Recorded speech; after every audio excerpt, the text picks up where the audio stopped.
Hello my fellow fly babies, welcome back to the Flylady's 31 Baby Steps.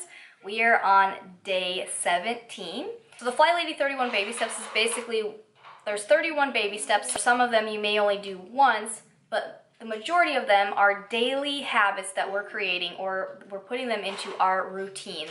So we've been developing our morning routine and our evening routine, and these are just to help kind of get our house in order and keep them in order so we can manage our house in a less stressful environment. It definitely does help. So if you've been following the series, you know, we've added quite a few habits on, so I just want to know, are you guys dressed to shoe? Is your dishwasher unloaded? Are you keeping your sink shining? How's the house looking? Are you getting 15 minutes of decluttering done? Are you doing the missions from the Flylady website? Have you taken some time to explore her website, maybe read some Q&As or testimonials? Are you keeping up with your email inbox? Let me know. Those are some of the things that we have been working on so far. Last time I just showed you kind of how I do my routine with the first 16 steps, what order I do them in, and I kind of gave my testimonial of how it's been working for me. Today we're going to be focusing on our bedtimes, actually giving ourselves a bedtime. And why do we want to have a bedtime? We need to get enough sleep. Our bodies need to get enough sleep. And I know it already feels like there's not enough hours in the day to do everything, but you really need to get yourself, make sure you have a bedtime and stick to it. Think about it back when you were in school and you were younger. I'm sure your parents probably had you on a bedtime. You had a bedtime during the week because you had to get ready for school, things like that.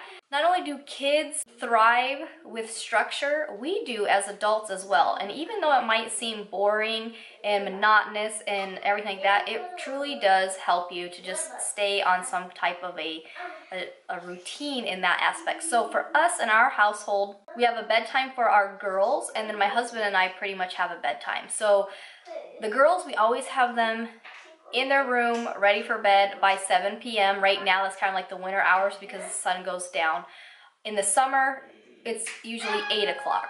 So 7 or 8 o'clock at night is when they're in bed, or at least in their room. If they can stay up and chat for a little while. We don't have any electronics in the bedroom, so we don't have any TVs or computers or tablets or anything in the bedroom, so they aren't tempted to stay up watching them, because they will. My girls and I wake up at about 6:30 every morning. We do not use an alarm to wake up. We have gotten so good at going to bed on time that we naturally wake up without needing an alarm because we've gotten enough sleep. Kids, they're gonna need, 10, 12 hours of sleep still. They're growing a lot. How much sleep do you need? It really depends. Some people are really good on 7 hours, some are 8, some are 9. I like to give myself more time because it is a little harder for me to fall asleep at the beginning. I kind of have everything going on in my brain, and it takes me a while.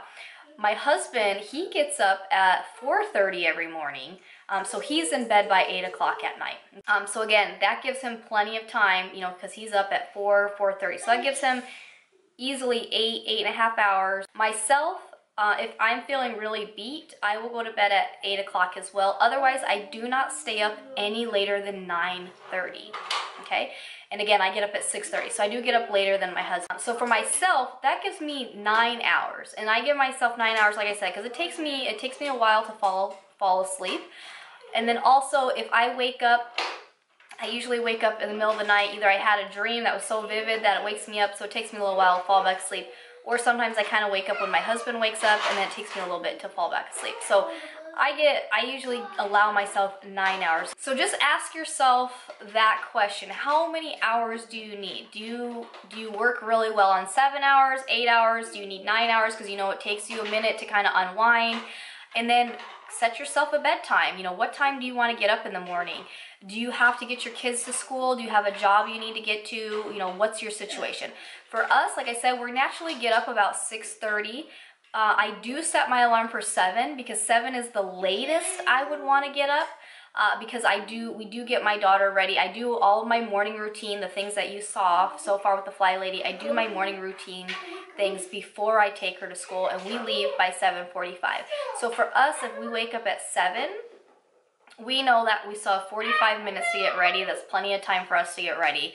Otherwise, we're pretty good naturally waking up at 6:30.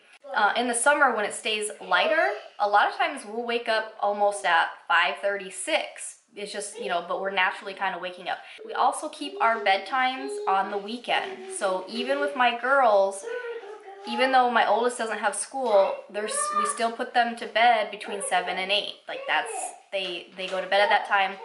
My husband and I, we might have one night where we stay up later. Usually he's working Saturday, so Friday we're not going to stay up late because he's still got to get up early Saturday. So usually Saturday night, my husband and I will stay up a little bit later. Sometimes we stay up till maybe 11, 11:30. If it's like a fun thing, like New Year's Eve, you know, we stayed up till, you know, 1, 2 in the morning. It just depends. Usually though, there's not a whole lot going on, and I'm so used to going to bed early. Even if we're trying to stay up late, I think 11:30 is the latest I can even get myself to stay up late. I'm so used to going to bed early now. I used to be what people call night owls. I used to stay up all night, and that's because my first job right out of high school, I worked nights. I worked from 6 o'clock at night till 2:30 in the morning. And then my next job was similar. So I mean, I worked like that. I was in that industry for 7 years. So I was used to that schedule. I wouldn't wake up till 11 o'clock in the morning, or, you know, almost the afternoon, because I didn't go to work till 6 o'clock at night. So it took me a very long time to become a morning person. But now that I have kids and I don't work at night like that, and I set a bedtime, it's become very easy to become a morning person. And now I just, like I said, I just get up without even using an alarm. I'm also that type of person where no matter what time I do wake up, that's when I'm most productive. So I like to get as much stuff as I can get done right when I wake up, as opposed to later in the evening as well. Usually once a certain time hits, it's like my brain shuts off and I'm done for the day. But yeah, I would love to hear from you guys. Leave me a comment below. Do you have a set bedtime already? How many hours of sleep do you think you need? That's our new step, is start setting a bedtime and get to bed on time. Get your rest. As always, thanks for watching, and I'll see you tomorrow for day 18. Bye!